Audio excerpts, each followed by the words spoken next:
네, 안녕하십니까. 오늘도 일상기도회를 통해서 함께 하나님의 말씀을 고민하고 또 묵상하는 시간을 가져보고자 합니다. 오늘 함께 나눌 말씀은 역대상 25장 1절에서 31절까지의 본문입니다.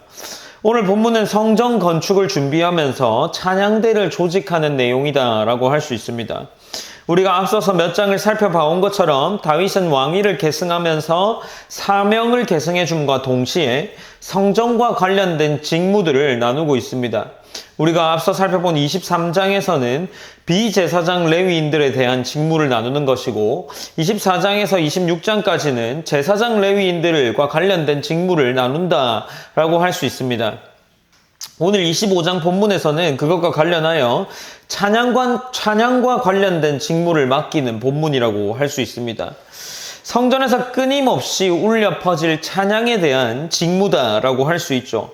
1에서 6절에서는 이제 그에 따른 직무를 분배하고 있는 기록이다라고 할 수 있습니다. 특별히 1절은 이렇게 기록하고 있죠.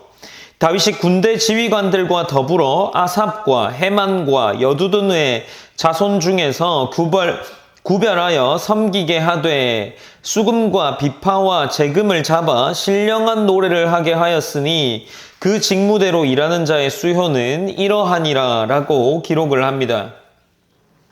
1절에서는 다윗이 조직의 선발자, 그리고 가문들, 그리고 찬양 사역의 정의를 설명한다라고 할 수 있습니다. 특별히 그 기준 가문들은 아삽과 헤만과 여두둔이라고 나오고, 그리고 그 찬양의 정의라고 할 수 있는 것은 그들에게 맡긴 찬양은 신령한 노래를 하게 했다라고 기록을 합니다.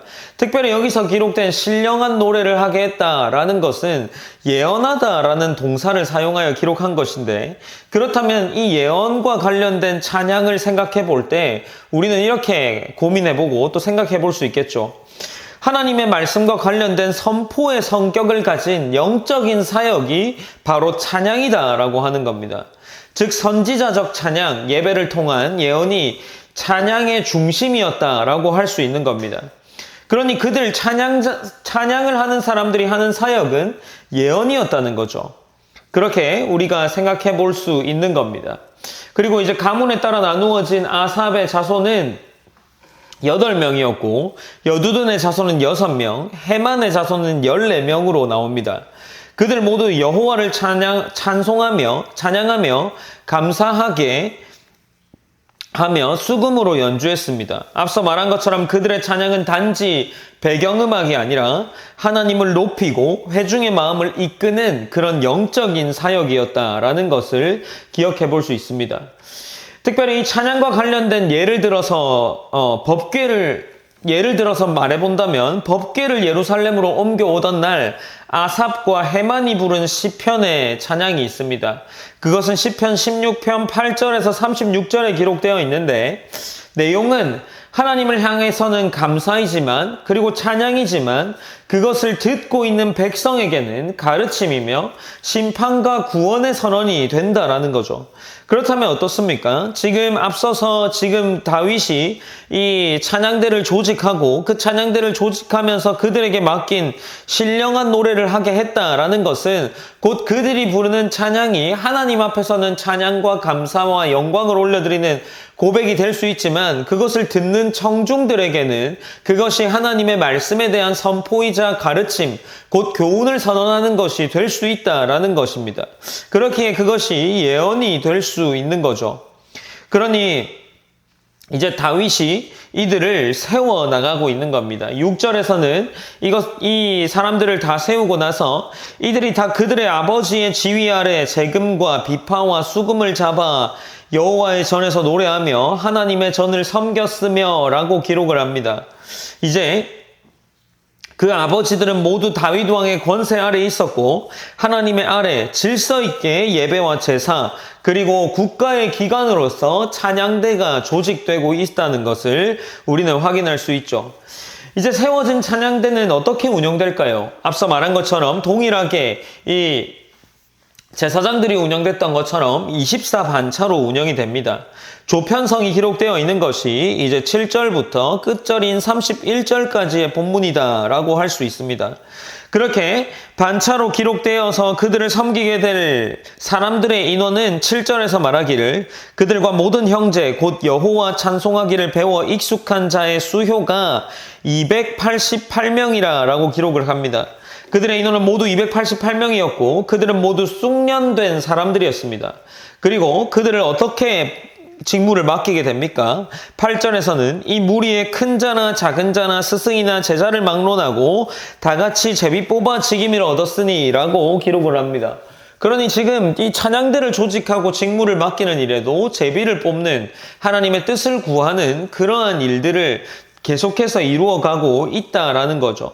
그런데 이들에게 맡겨지는 것이 굉장히 공정해 보입니다. 제비를 뽑은 것이 공정해 보이기도 하지만 이 무리에 큰 자나 작은 자나 스승이나 제자를 막론하고라고 합니다. 누가 더 잘해서 뽑히지 않습니다. 누가 더 많이 경험해서 누가 더 못해서 그렇게 순서를 결정하지 않습니다. 모두 동일하게 제비를 뽑아 순서를 정한 거죠. 특별히 이들 반차 명단을 보면 아삽 가문에는 1357 가문이 1357 반차가 해당되고 여두둔의 가문에는 2468, 10, 12, 14가 해당됩니다. 그리고 해만 가문에는 6, 9, 11, 13, 15에서 24 반차가 해당됩니다. 제비뽑기가 완전히 무작위가 아니라 아삽과 여두둔이 번갈아 뽑고 해만 가문이 다수를 차지하는 방식으로 진행된 거죠. 그렇게 그들 나름대로의 공정하다라고 생각할 수 있는 방법들을 가지고 이 찬양대를 조직하게 되는 겁니다. 사랑하는 성도 여러분, 계속해서 이 본문에서는 예배와 하나님의 나라와 성전을 세워가는 일에 있어서 이것이 굉장히 질서 있게 이루어졌다라는 것을 우리는 확인할 수 있습니다. 그리고 특별히 이런 찬양은 하나님의 말씀을 선포하고 선언하는 예언적 성격이 있다라는 것을 우리가 함께 나누었죠. 그렇다면 어떻습니까? 사실 이 본문을 보면서 하나님의 말씀이 신령한 노래, 그것이 예언이라는 성격을 가진다고 하면 하나님의 말씀을 선포하고 선언하는 성격이 바로 진정한 찬양이다라고 할 수 있습니다.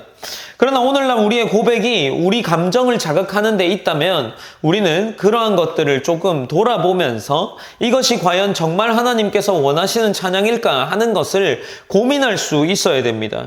그러니 우리가 고백해야 하는 것은 진정한 고백의 본질은 하나님의 말씀의 성격을 예언하는 것, 하나님의 말씀을 예언하고 그 말씀을 기억하면서 내게 주신 말씀을 통한 하나님께 영광 올려드리는 그러한 일들을 하는 것이 바로 찬양이라는 것을 기억하는 거죠. 그렇기에 사랑하는 여러분, 오늘을 우리가 하나님을 조금 떠올리면서 나름대로의 받은 고백들을 찬양하는 하루를 보내면 어떨까 싶습니다. 내게 주신 승리를 찬양할 수도 있겠죠. 내게 필요한 도움을 고백으로 찬양할 수 있을 겁니다.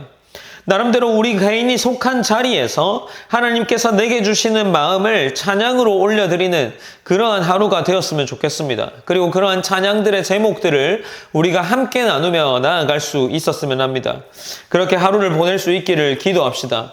그리고 우리가 함께 회중으로 드리는, 청중으로 또 우리 모두가 함께 드리는 이런 고백의 찬양들이 예배에서 드리는 고백이든지 아니면 우리가 함께 하는 이 찬양들이 조금 더 질서 있고 하나님께 영광되는 고백들로 세워지기를 기도했으면 좋겠습니다.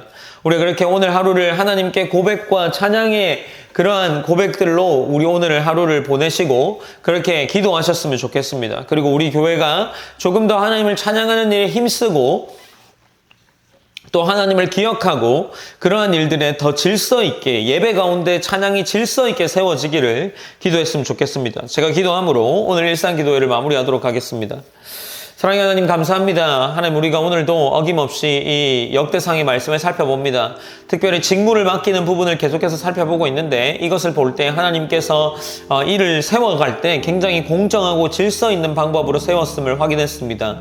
오늘 우리가 세워가는 이 교회 가운데에도 그러한 질서가 있게 하시고 특별히 오늘 말씀을 볼 때 우리의 오늘 하루가 하나님을 찬양하고 기억하는 하루 되게 하시고 그럼과 동시에 또한 우리가 함께 이 살펴보는 이 고백들이 그리고 우리가 예배 가운데 해야 하고 또 우리가 함께 노래하는 이 고백들이 조금 더 하나님의 말씀과 또 우리의 마음 다한 영광을 향한 선포가 될 수 있기를 하나님께서 인도해 주시옵소서.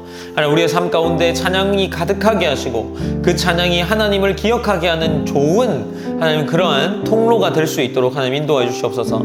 온전히 하나님께 모든 것을 맡겨드리며 우리의 삶의 찬양이 넘쳐 흐르는 하루가 되기를 원합니다.